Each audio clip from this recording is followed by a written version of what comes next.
What's going on, everybody? It's your boy Rolly back at it again with another episode of the Keep Rolling podcast. And college football, week one is finally here. Football season is back in full effect. All right, we have college football this week, starting up, and then the NFL next week starting up. So this week we're just gonna go over my reactions to the college football week one of college football. Go through the top 10 teams that according to me, and then just review the AP college football top 10 teams that played this weekend. React to how they played, give my reaction, give my feedback, everything like that. And then we're also going to talk about some impressive performances by individual players that are not quarterbacks um, in week one. And then, like I said, I'll give my top 10 college football teams or top 12 college football teams that I think should be in the playoffs, according after week one. All right. So if you haven't done already, make sure you like these videos, like the videos that I posted before. Comment on the videos with any discussion, any topics that you guys want me to do or want me to cover, and then just subscribe to the channel. Hit that subscribe button if you like the video, like the content, and just help the community grow, help me grow. Just I appreciate the feedback, appreciate the love, everything like that. So once again, I would just want to tell you guys thank you. And yeah, so make sure you guys subscribe to the channel. Okay.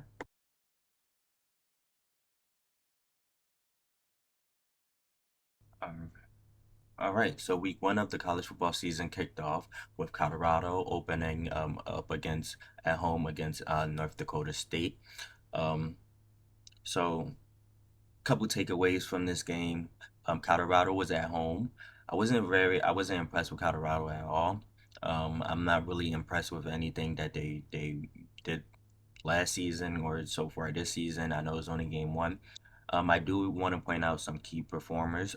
Shador Sanders had over he had 45 yards passing with 4 touchdowns and an interception. Travis Hunter did have 137 yards receiving, 3 touchdowns, and Jimmy Horn did have 198 yards receiving and a touchdown.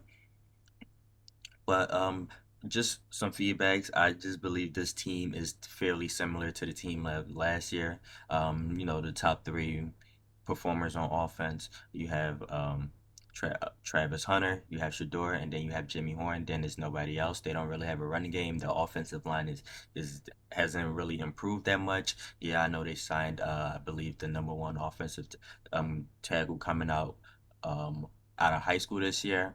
But like I said, the offensive line really haven't improved. The offense altogether haven't improved. It's just a three-man offense with Shador, Travis, and Jimmy Horn. The defense is still garbage. Defensive line can't stop the run. And my takeaway from this game is that they was in a dogfight in week one at home against FCS team. I'm really impressed with more so what North Dakota State did compared to what Colorado did. They was a 10-point favorite. They did not cover the spread. North Dakota State, made it a close game. I think they only lost by 6 points. So Colorado, I don't know what's the expectation this year. I understand that Shador and Travis had the mindset on the NFL draft, and then also the Heisman. I don't really think both these two are going to be Heisman finalists, to be honest. I don't think that they're going to win enough to get the recognition. They're going to be on TV a lot because that's what comes with Coach Prime. But altogether, I don't really believe the hype that is following Colorado. I don't really think that they're all that impressive in anything that they do, offense, defense, anything like that they do. And to be honest, Coach Prime is not really impressive as a coach. Um, we'll see how they face up against I believe they play Nebraska next week. I believe it's Nebraska. So we'll see how they do against Nebraska, but I'm not really impressed with anything that Colorado did in week one.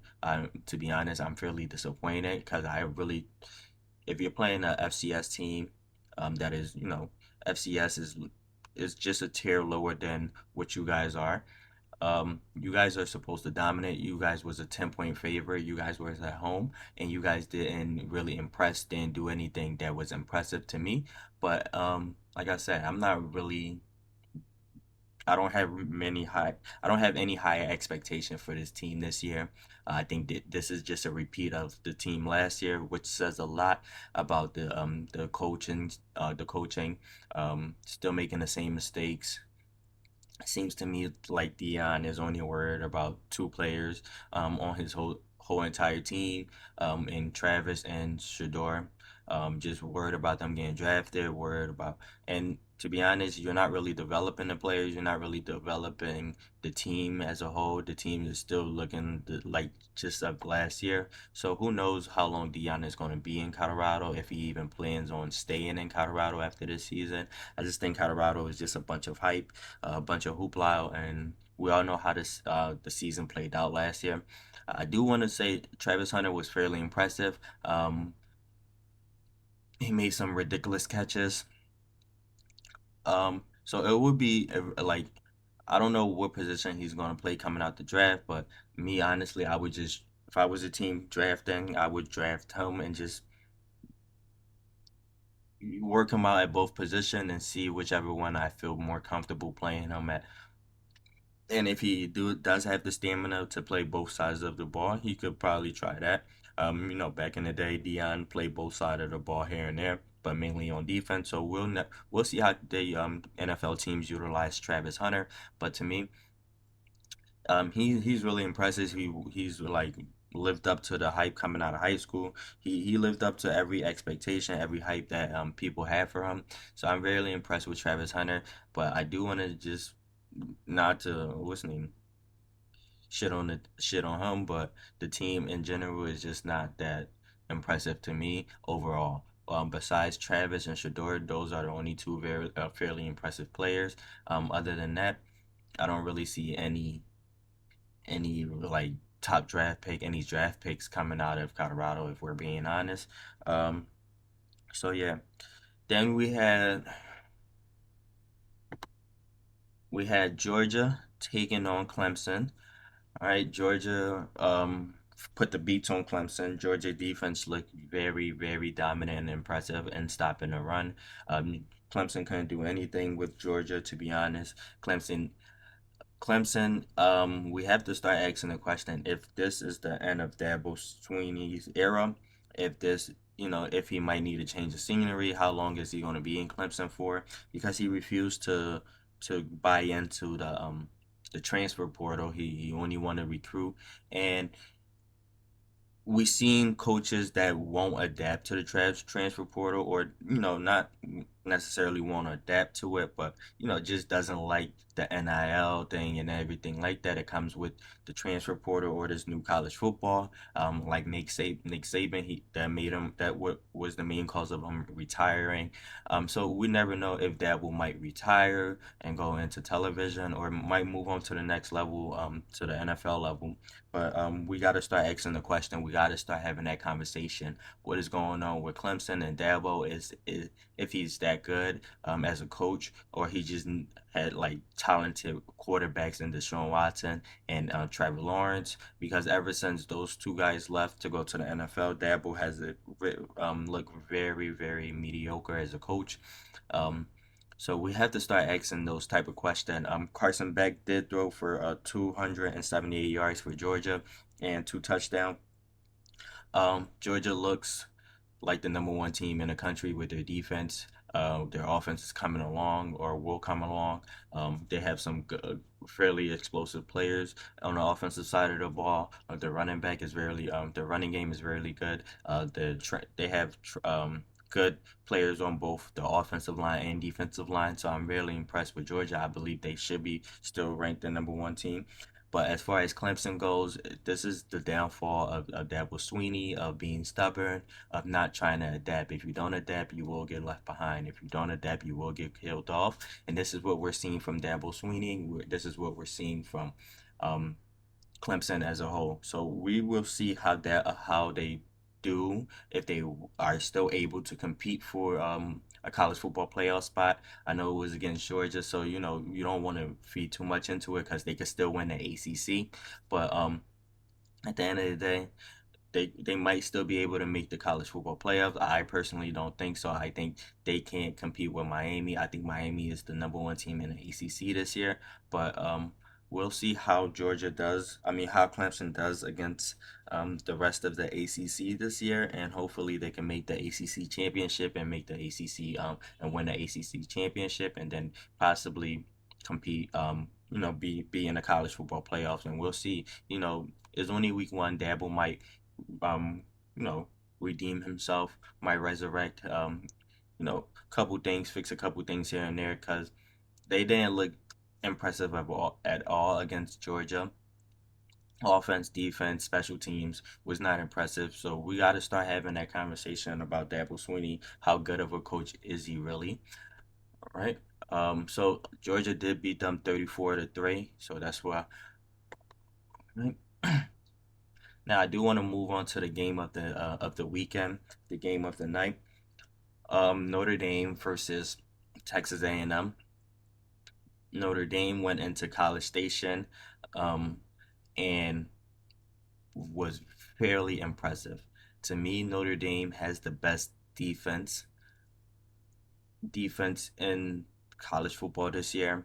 The D line is terrific. The linebacking core is terrific. Their DBs are exceptional. So I am fairly impressed with Notre Dame. Like I said in the beginning, in previous video, I hope Notre Dame can make the college football playoff this year, and really show. I'm really impressed with what Marcus Freeman is doing over there in South Bend. So I'm really, really, really impressed with Notre Dame. The offense didn't really look that. This was a good game. It was old-fashioned defensive football, running a run game. It was trench warfare. Um, Passing game was not really non-existent existence for both teams, but the run game, if they just kept sticking to the run game, and that kind of what you know put points on the board for both teams. Both teams did was highly impressive on both side of their line, offense and defensive line. Notre Dame just beat Texas A&M 23-13. I was very impressed with this game. Very, very, very, very, very, very impressed with how Notre Dame was able to go into um, College Station and win a road game. Even though Notre Dame was the higher ranked team, they was on the road. So I'm really impressed with how Notre Dame played. I really like Notre Dame this year. If they could put it all together, if the offense can even match the defense level, not even just get to where the defense is at, I think this team will be competing for a national championship, and who knows, they might win it this year. And I would be really happy if they win the national championship this year. But I do hope that they could keep this up. Marcus Freeman can keep this up. Um, like I said, they had the best to me from week one. From what I seen, they had the best defense that I seen overall. I like their defensive line play. I like the middle linebacker play, their tackling, their ball skills on with the DBs, the linebacking core, the safeties. Everything was just so intense. This reminded me of an old school fashion football game, tough nose, trench warfare. You People was getting smacked in the mouth left and right. So I was just very, very, very, very, very impressed with what I seen from Notre Dame. On the other side, Texas A&M played a good game. The jury's still out on Texas A&M quarterback situation. I wasn't really impressed with the quarterback of Texas A&M, but I understand he hasn't played football since the early last season. He was injured, so he's coming back off of injury, so he might be a little rusty. And again, he like I said, he was playing against, to me, the best defense in college football this year. So I don't want to give him too much criticism, but he didn't look that impressive to me. If I'm just being honest, that they could build. And like I said, if their defense look impressive too, I'm not just going to say Notre Dame defense look impressive. They look impressive on both sides of the ball. as far as the line play from the offensive line and the defensive line was very, very, very, very exceptional. If they could just put it all together as a team, I think Texas A&M could find themselves in the college football playoff this year. Um, just we'll see how the rest of the season goes on, but I really think if they could get the quarterback situated, comfortable, knock the rust off, they have some good players that they could possibly be competing for who knows the SEC championship and who knows the college football playoffs. But to me, I don't want to, knock them. I think their run game was good. Their offensive line play was good, was exceptional. The defensive line play was exceptional. So like I said, this was the game of the night for me, game of the weekend for me. I was really excited. I watched this game from start to finish. They was hitting people like it was old fashioned pad popping. You could hear like you could see the physicality, you could hear the physicality on both sides of the ball from both teams. So I was very, very, very, very, very impressed with what I seen from both teams. So like I said, Texas A&M. I know you guys was at home, so this might not this loss might sting a lot to you guys, but you guys could always redeem yourself. It's a long season. You have 11 more games to go. You guys can compete for the SEC championship. I believe with your defense, you guys can make some noise in the SEC, whether it's play spoiler to some teams or compete for the SEC championship. That's just my opinion. Okay. Now moving on to my Alabama Crimson Tide. So the Kellen DeBoer era kicked off against Western Kentucky. Um, to me, a few takeaways. Jalen Monroe threw for 200 yards with 3 touchdowns. He did have one rushing touchdown. Um, to me, the Tide would continue to roll. The defense with Sab coming in at safety, I was really impressed with what he was able to do. He had 2 early interceptions. Pitched this we Alabama defense pitched a shutout. To me, the Tide would continue to roll. The Tide would continue to roll. Like I said in previous video, I really like Kellen DeBoer. And what he brings to Alabama. He brings a new voice, brings a refreshing voice, but you cannot lose sight of where Alabama football is. It's trench warfare. You got to have great D line play and you got to have good offensive line play along with running backs. That is what Alabama football is mainly is. Now, with that being said, Alabama has this freshman wide receiver that is only 17 years old, and Ryan Williams, and he was very impressive in his college football debut. His first 2 receptions, he had over 200 and his first 2 receptions he had over 139 receiving yards and 2 touchdowns. Very impressive. I believe it. First 2 receptions, 2 touchdowns, like two catches, 2 touchdowns, and that's how he started his college football career off. So I really was impressive. One was an 84-yard touchdown, one was a 55-yard touchdown. Really impressive, and he's only 17 years old. Most people they still saying he's still supposed to be in high school, and he's doing this to college athletes, not only college athletes but the SEC as a whole. So the SEC better be on the lookout for him. The SEC do have some great DBs, but this kid looks special. This kid was special. But going back to Milrow, I'm still waiting to see the improvement from Milrow. We all know how accurate he is on a deep ball and everything like that. But I'm still to me he still looks like an iffy passer. Um, I'm hoping Kelly DeBoer could not I want us to fix it, but mold him to being a solid passer. Because if he could put it all together, he will be an explosive next level player in terms of the NFL. So I just want to see how he could develop under Kellen DeBoer.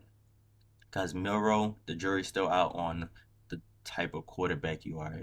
Um, I was impressed with how, again, your deep ball accuracy. You did maneuver the pocket a little bit more impressive than last season on your first touchdown pass that you threw of the season. So I did like that. It was some highs, it was some lows. But like I said, I just want to see you continue to build, continue to grow. Jalen Milrow, to me, I'm still iffy on how good of a passer you are. But overall, I just want Alabama to continue to be Alabama. The tide will continue to roll as long as we have great D line play, have great offensive line play, and a run game. That is all Alabama need to stay consistent, stay dominant. So I hope Kellen DeBoer could keep this up, keep this momentum up throughout the whole season. And like I said, we should be competing. We should be in the college football playoffs, and hopefully, we are competing for the college football championship or a national championship in the next 2 to 3 years. That's just my personal opinion. Um, Roll Tide till I die. It was very impressive to see what you guys did. A lot of people has questions about how the team will look without Nick Saban, but most people have to realize that Kellen DeBoer is a good coach coming from Washington. He was able to build that Washington program up to what it became, what Michael Penix Jr. made it to be. It was because of Kellen DeBoer. So let's not forget that. And he's a good recruiter from what I've seen so far. So I'm very, very impressed. I want to see how he does um, as far as the next recruiting class, if he's able to bring in five-star players, keep up the Alabama dominance that we are accustomed to. Right. All right. So moving on to Ohio State. Ohio State played Akron, and just a few takeaways. Um, Their freshman receiver, Jeremiah Smith, was as good as advertised. 2 touchdowns, 92 yards receiving, and his longest reception of the night was 45 yards. They are good as advertised. I don't really see um I don't really see much from them. They was dominant. They was still dominant as they supposed to be. Um we could say Ohio State is wide receiver U, with the NFL talents that they have been pumping out from why do I always forget who they pump wide receivers they had? They had Marvin Harrison, they had Garrett Wilson, they had Chris Olave, and those type of receivers. Where we gotta start asking the question if Ohio State is wide receiver U, but altogether as a Buckeye, watching the Buckeyes play, they was really impressive. The offense started off slow, and then Jeremiah Smith got them going. Um, you know, it's very impressive that he's coming. These receivers are coming straight out of high school and being so dominant. And these receivers in college football are very impressive to me. I'm really excited to see what they would do on the next level. First of all, how they will develop and then make it to the next level. Because if you are doing this coming out of high school, I want to see I want to see you in year 3 and see you make that jump to the NFL. I want to see what you do because if these receiver, makes the jump to the NFL and continue the dominance, the NFL game will be very impressive. With all of the passing game now will be very impressive, very, very, very explosive. So I'm just really excited. And Jeremiah Smith debut, he did not disappoint. Good as advertised, like I said. All right. All right, moving on to the game of the 12 o'clock slot. We had Miami versus Florida, and in previous videos, I stated that I believe Miami should be a top 10 team. I believe Miami should make the college football playoff this year, whether winning an ACC championship or being a Runner up. I believe Miami, if they keep this up, they should be in a college football playoff. And game one proved my point. this transfer quarterback, Cam Ward, was as good as advertised. He lived up to all of the hype. He was just so smooth, calm, and collected, and smooth, calm, and collected back there passing the ball. He had 385 passing yards with 3 touchdowns against Florida. Miami went into Florida and just stunned Florida. They could not do anything with Cam Ward. He could throw it where he could place the ball wherever he wanted to place it. He could do whatever he wanted to do. He was just so calm and collected back there, and it's very impressive. Like I said, to me, Miami should be in the college football, at least a top 10 team going into next week. As far as the AP rank, to me, Miami should be considered the ACC favorite just off of this quarterback play. I'm very impressed with what I've seen, and I am very excited for what Miami has to come. Now, as far as Florida goes, Florida wasn't really that impressive until they put in their I believe their freshman quarterback in DJ Lagway.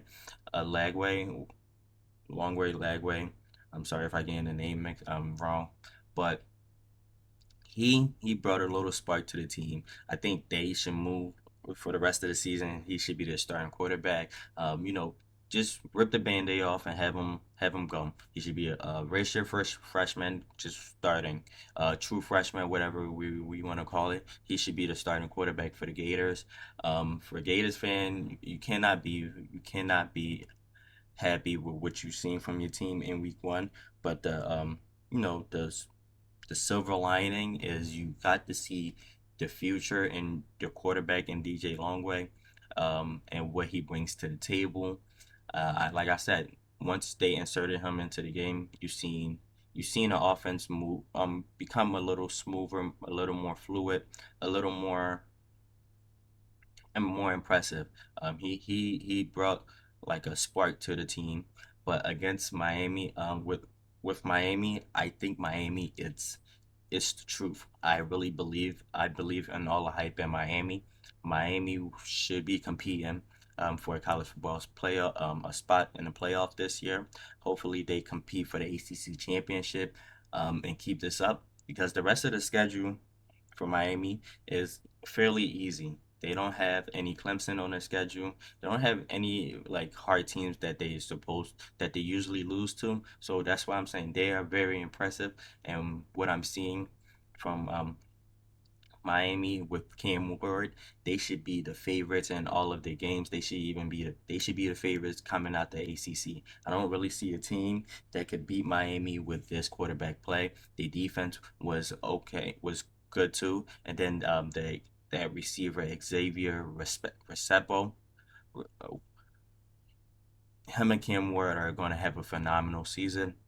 Cam Ward has weapons all around him. He could dish the ball out. So I'm very very very excited, and I'm very excited for impressing myself and excited for my pick. Like I said, they should have been AP in an AP preseason ranking. They should have been a top 10 team, but they was ranked number 19. And after week one, I believe without a doubt they should now be ranked the top 10 team. I don't really see 10 teams better than Miami, especially if we're going off of conference play. They are the best team in the ACC this year. Okay. Now moving on to Tennessee. Tennessee Volunteers are looking to make the college football playoff this year. And I really want to say they have a chance of making college football playoffs because of the quarterback play. Um, he was very impressive, Nico. Um, very impressive. He had 314 passing yards with 22 of 28 passing with 3 touchdowns, all in the first half. 314 passing yards, going for 22 of 28. So he only missed six. He only had 6 incompletion with 3 touchdowns in the first half. If they could put it all together, I believe Tennessee could be competing for one of the 12 spots, um, probably like 10 or 11. 10, 11, or 12 to make the college football playoff. We have to see what the whole team looks like. I was really impressed with the quarterback play. That's my biggest takeaway from Tennessee this in week one. The quarterback play was very, very impressive. You cannot knock what they did, what this quarterback Nico did in his first start um, in Rocky Top, thrown for 314 yards all in the first half. Very impressive. We have to see how the rest of the season look for them. Offense, defense was good. Um, I don't want to take away. I don't want to get overhyped because they were playing, I believe, Chattanooga. So you can't really give it much credence, but they did look impressive. They were able to do whatever they wanted to do, but throwing for 314 yards in the first half with three touchdowns, only having six incompletion, that is very impressive, no matter who you're playing against. So we have to continue to keep an eye on Tennessee because, like I said, they could be a bubble playoff team this year, just based off the quarterback play. And the defense looks solid. If the defense can put it all together, I think the quarterback play might be elevating them to make the college football playoff this year.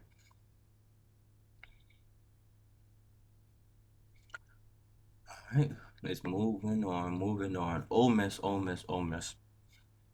Ole Miss played against, I believe it was Farnham. What? I don't want to get the team wrong, but Farnham or Forham. Um, they waxed them. Um, biggest takeaway from this game is Jackson Dart looked very impressive, throwing for 445 yards with five touchdowns. Like I said, they look very impressive. But to me, I will always compare Ole Miss to Penn State. Ole Miss looks good up until they play real SEC competition, whether it's Alabama, whether it's Auburn. Anytime they play a SEC team, tend to fairly lose. So I want to see. I don't want to put much stock into them until I see how they fare out against SEC competition, but I'm not gonna knock them. They look very impressive, especially Jackson Dart. Looked very, very, very, very impressive. Um, very impressive, throwing for 445 yards again with five touchdowns, passes. Um, very impressive. Not much to really say about this game right here. All right, then we moving on to Texas. So Texas, you had Quinn Ewers throw for 260 yards passing with three touchdowns. They got up to a slow start in the first half and then got it going before um, you know the half ended. I liked what Isaiah Brown brings to the table. Quinn Ewers. Um, most people are saying it's a QB competition. I'm not going to say that just as of yet. Like I said, they started off slow. Most teams in week one start off slow offensively, but the defense, was able to keep up the intensity until the offense got going. The offense did eventually get going, beating Colorado State 52-0. Um, like I said, offense was slow in the first quarter. Towards the middle of the second quarter, then Isaiah Bond started going off. They got the run game involved. They started spreading the ball around. So I'm having Texas as a top three, top five team ranking in the college football playoff this year. You got to keep your eye out on them. They are in the SEC now, so we will see how they fare against SEC play. I believe their next game is against Michigan and Ann Arbor, so we will see if Texas is for real. But then again, you the Michigan team, besides the defense, they really don't look as impressive as they should on offense. They wasn't really anything. They didn't do anything impressive on offense to me. The defense was carrying that team, but I'll speak on Michigan in just a second. But as far as Texas go, um,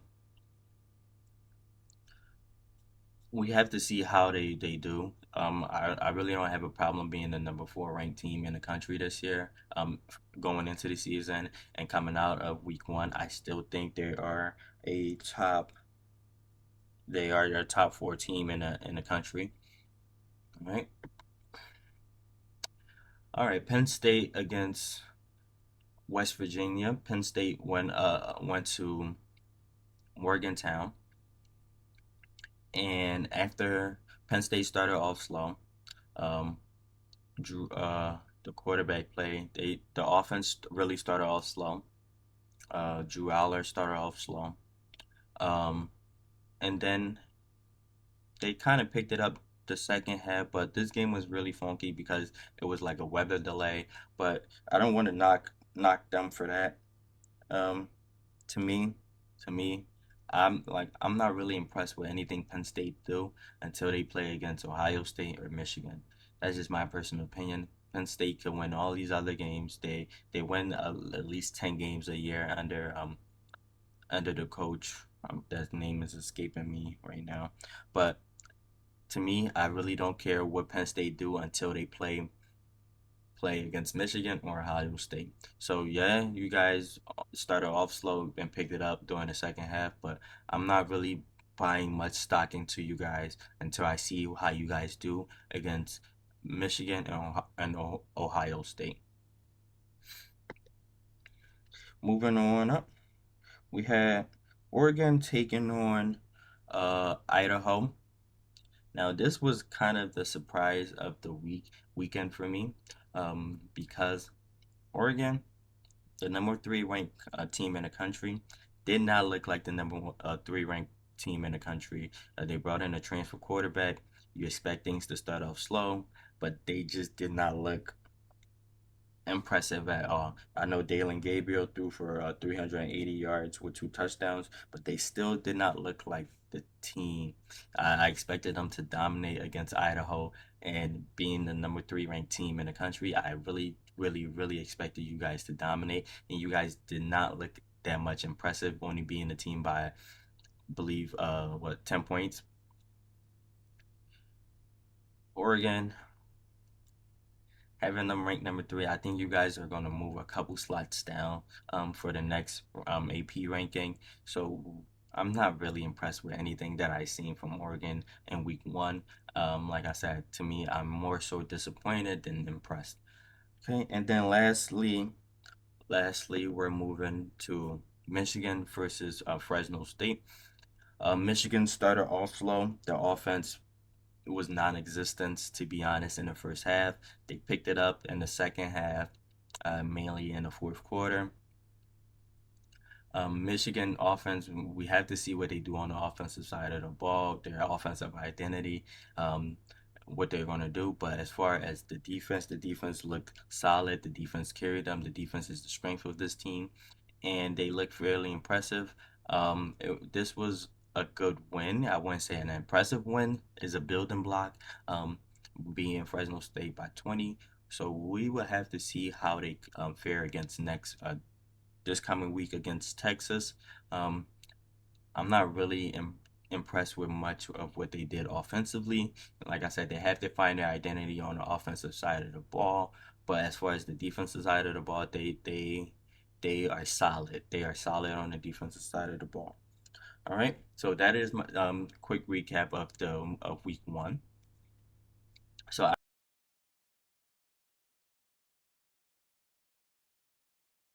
with that being said, I do want to give my top 12 teams off of week one. So at number one, I believe Georgia is still the number one ranked team in the country. I believe what they did against Clemson is justified for them to go into week two as the number one ranked team in the country. Ohio State, I believe they didn't did they did what they were supposed to do. Simply put, they was at home. I believe they was at home. Give me 1 second. I believe they was at home against Ohio. I mean against Akron. So they did what they were supposed to do. In blowing out the Akron. But with that being said, Like I said, they did what they were supposed to do, so I wouldn't move them up or down. Having them ranked number two, still after week one, I believe that is still justified. At number three, I would have Notre Dame. Like I said, Notre Dame defense and Notre Dame going into going into College Station, going into Kyle Field, and putting on an impressive performance compared to what Oregon did as the number three team. I believe Notre Dame was more impressive to what they did than what Oregon did. I believe Notre Dame has the better defense. I believe Notre Dame, if their offense could come together, the run game was very impressive. If they could get it all together, they will be very, very, very, very competitive in this coming college football season. So I'm expecting big things from Notre Dame. So to me, right now, Notre Dame is my third rank. Is the third best team in the country to me. And moving on, at number four, we have Texas. Texas didn't do much to sway my opinion in either direction. So having them ranked number four, I believe they stay at number four because, like I said, they started off slow. The defense, it was nothing really impressive from them that said, oh, they should move up in the ranking. Notre Dame compared coming into the season, they were ranked number seven, and the defense looked very impressive to me. That they have the number one defense in the country, so that's why I have Notre Dame over Texas. All right, and then Alabama. I believe Alabama stays at number five. Nothing much to really see. Nothing much. No good. No real takeaway from that game.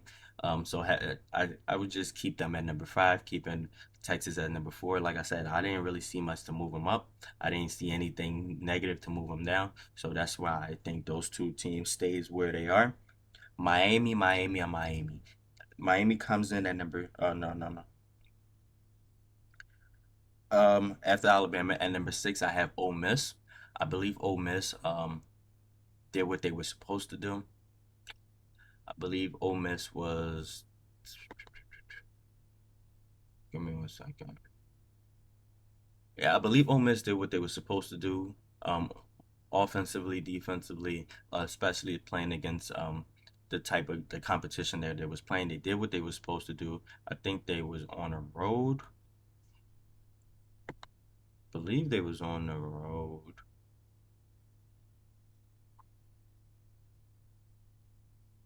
No, they was at home, I believe. Either way, Ole Miss didn't really do anything to sway my opinion in either direction, so I'm putting them at number six. At number seven, Miami. Miami is the was the most besides what Notre Dame did. Um, they was the most impressive team from Saturday to me from this weekend. So I will move them from number 19 to a top 10 team at number seven. I believe Cam Ward is the X factor with that team. He could dish the ball out. He could do whatever he want. That offense looks as explosive as ever. The defense looks good. So to me, having them the number seven ranked team in the country, that is justified. I believe they will be competing for the ACC championship this year. So that is my reasoning for having them at number seven. At number eight, I have Oregon. Like I said, Oregon didn't look that impressive to me. In fact, they look. I was more so disappointed in what they did compared to being impressed. They was at home. And against Idaho, you expect more from Oregon. You really expect more from that team, and they just did not do anything impressive to sway your opinion. To sway my opinion, they more so. And then moving into a new conference, we have to see how they play out. They might not be ready for the conference that they just moved into. So we believe they moved into the Big Ten. So we have to see. We have to see. I don't really but I'm not buying Oregon as the third best team in the country. So that's why, to me, I have Oregon at the as the number eighth best team in the country because I think they will eventually put it all together.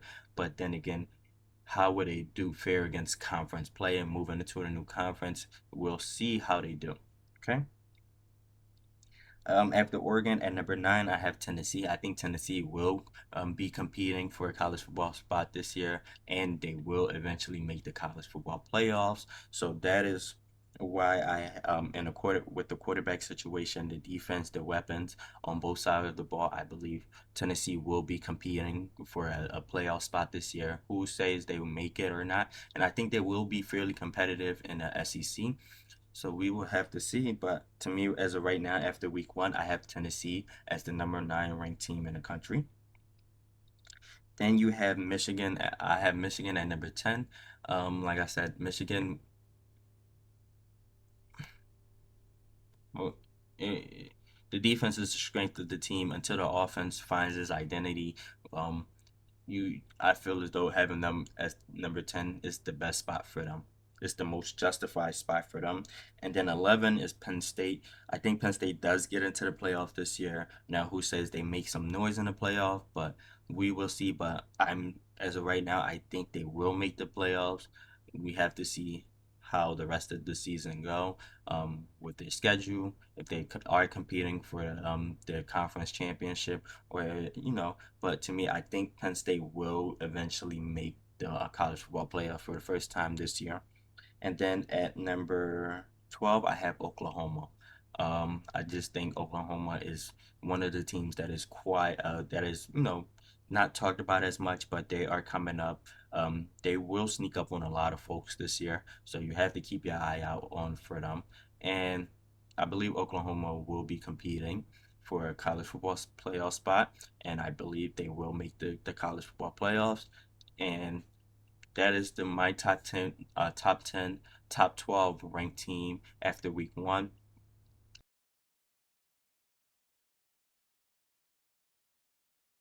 You could agree and disagree and let me know.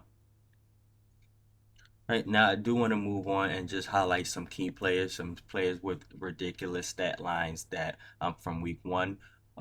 These stat lines are just fairly ridiculous to me, and I'm very impressed. You have um, Arizona receiver. I don't know how to say the first name, but the last name is McMillan. He had 10 catches for 304 yards with four receiving touchdowns. This guy is the truth. Very impressive. Very impressive.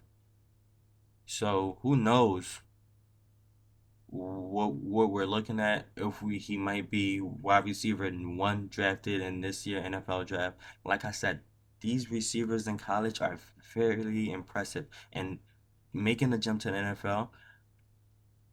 They have been make what we see in college. They have been doing the same thing in the NFL. So being that he did this in week one, we have to see how the rest of the season plays out for him.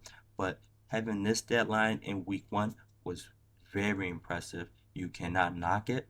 And then another person besides the quarterback that had a fairly impressive stat line was Ashton Genty, the running back from Boise State. He had 20 carries for 267 rushing yards with six touchdowns. This guy was the offense, the entire offense for Boise State. You cannot, you cannot, the video game numbers. Like, I did stuff like this when I had Omarion Hampton, when I was playing Dynasty in college football this year. And these are the type of numbers that I was putting up on Mario Hampton. So for him to actually do this in a real life game, that is very impressive. 267 rushing yards. Do you know how impressive that is for a running back to do off of 20 carries? Not to say, oh, he had 30 carries. No, he had 20 carries with 267 rushing yards with six touchdowns. Do you know how impressive that is? So six from from the 20 carries, six of them was touchdowns. So 14 of his carries was just him running the ball, being like dominant. And six of them, six out of 20 was for a touchdown. Do you know how freaking impressive that is? That's almost half of his carry was for touchdowns. Let me repeat that. Almost half of his carries was for touchdowns. If you're only carrying the ball 20 times with 6 touchdowns, oh my God.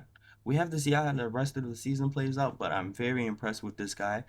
Keeping my eye on him, and those are just the two players from week one that had very impressive stat lines that you have to watch out for.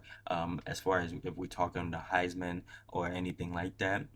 As right now, my Heisman favorite um, after week one, Heisman favorite would be Jackson Dart for throwing for over 444 or 445 yards with 5 touchdowns. So I think Jackson Dart is leading the Heisman race this year off based off of week one. So it might be him, Travis, Shador. Who knows? These other two that just put up these ridiculous stats might be 4 and 5. So that would be my top five after week one for Heisman.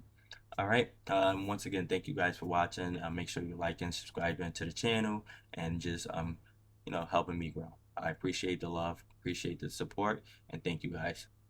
Roll you out.